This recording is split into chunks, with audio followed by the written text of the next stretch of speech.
Hey guys, welcome back to the channel. In today's video, I'll give you a quick and simple guide on how to deposit funds on Moonshot. But before anything else, nothing mentioned in this video is financial advice, and I am not a financial advisor.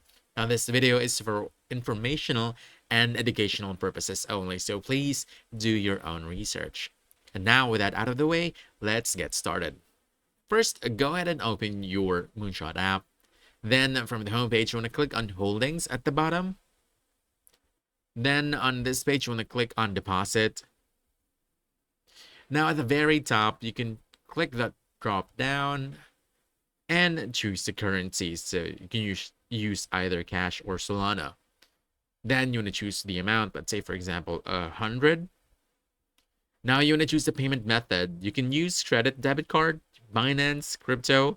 Those are the only three options available for me, but in your case, bank transfer, Coinbase, and PayPal might be available. All right. Then once you're done, all you have to do is swipe to deposit. Once you do that, all you have to do next is just to simply confirm it. And that's it. Easy. Now you know how to deposit funds on Moonshot in just a few simple steps. So if you found this helpful, don't forget to hit that like button, subscribe for more quick guides, and I'll see you in the next one. Thanks.